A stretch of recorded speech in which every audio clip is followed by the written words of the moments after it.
पिछले एपिसोड में मैंने आपको बताया कि कामदेव ने उन सभी धनी व्यक्तियों के समक्ष अपनी एक ऐसी शर्त रखी जिसकी वजह से वह उस क्षेत्र का मसीहा बन गया था। अब आगे दोस्तों, कामदेव ने उन सब से कहा था कि आप लोग धन चाहे जैसे कमाइए, लेकिन मेरी एक बात याद रखिएगा, आप लोग किसी गरीब का हक नहीं छीनेंगे, उसे फसल की लगान कर्ज के लिए प्रताड़ित नहीं करेंगे, कर्ज देने के नाम पर उसकी ज़मीन पर कब्जा नहीं करेंगे, उन पर अत्याचार नहीं करेंगे।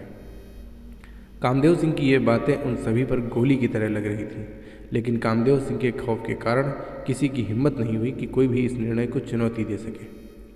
अतः सभी लोगों ने बिना विरोध के उसकी यह शर्त मान ली। दोस्तों, ये बात उस क्षेत्र में जंगल की आग की तरह फैल गई थी।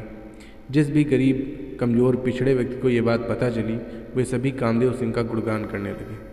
सिर्फ बेगूसराय ही नहीं, पूरे बिहार में इस बात का चर्चा होने लगी कि एक दस्यु ने गरीबों की परेशानी को एक झटके में समाप्त कर दिया। कामदेव के इस फैसले के बाद उन सभी धनी लोगों और जमींदारों ने किसी भी गरीब इंसान को परेशान करना बिल्कुल बंद कर दिया था। लेकिन कामदेव सिंह के लिए वे एक निश्चित धनराशि उस तक जरूर पहुंचाते थे। कामदेव सिंह का डर उन लोगों में ऐसा बस चुका था कि उनके किसी भी फैसले को चुनौती देने का साहस करना तो दूर, कोई इस बारे में सोचता तक नहीं था।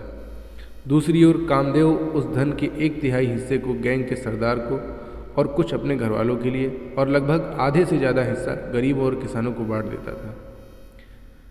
कामदेव सिंह के द्वारा गरीबों की मदद करने के कार्य से उसकी छवि उस क्षेत्र में एक रॉबिन हुड की तरह उभरने लगी थी। दोस्तों, इस दुनिया का एक नियम है कि एक संपन्न व्यक्ति दूसरे कमज़ोर, पिछड़े व्यक्ति को हमेशा से अपने प्रभाव और अत्याचार से कुचलता है। लेकिन कभी कभी इस संसार में कुछ ऐसे लोग भी आ जाते हैं जो इन गरीबों को कुचलने वालों के लोगों के भी बाप होते हैं। वो इन्हें सबक सिखाकर गरीबों का भला करते हैं, अमीरों को लूट कर गरीबों की मदद करते हैं। ऐसे लोग उन गरीब लोगों के लिए ईश्वर से भी बढ़कर हो जाते हैं। कामदेव सिंह अपने कारनामों के कारण लोगों के दिलों पर राज करने लगा था। किसी गरीब की बहन बेटी की शादी का प्रकरण होता तो कामदेव सिंह की देखरेख में होता। किसी को धन की आवश्यकता होती तो वह कामदेव सिंह के पास ही जाता। कोई लड़ाई झगड़े का प्रकरण होता तो उसका फैसला कामदेव सिंह ही करते थे। इन सभी वजहों के कारण जनता ने उन्हें अपना राजा मान लिया था और यहीं से कामदेव सिंह को लोगों ने सम्राट की उपाधि दी। कामदेव सिंह का नाम बिहार में सड़ चढ़ कर बोल रहा था, लेकिन प्रभाव बढ़ाने में लीन कामदेव इस बात से अनजान था कि उसके गैंग में उसके खिलाफ विरोध होने वाला है। क्योंकि लूट या रंगदारी से प्राप्त जो भी धन आता था उसमें से अधिकांश कामदेव गरीब जनता पर ही खर्च कर देता था और इसी बात से गैंग का सरदार और कुछ डाकू उन्हें इस पर आपत्ति होने लगी थी।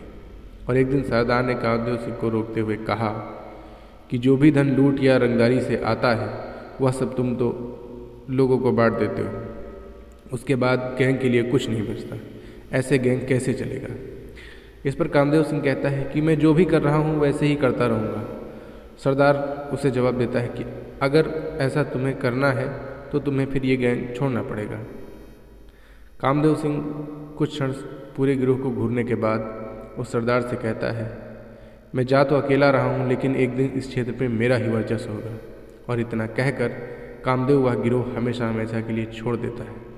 कामदेव के जाने के बाद सरदार मुस्कुराते हुए सोच रहा था, ये कल का लड़का मुझे चुनौती दे रहा है। लेकिन उसे ये कहाँ पता था कि ये कल का लड़का अपना इतिहास लिखने के लिए आया है। उसे कहाँ पता था कि कामदेव सिंह आज़ाद भारत की पहली बूथ लूट की घटना को अंजाम देने वाला था।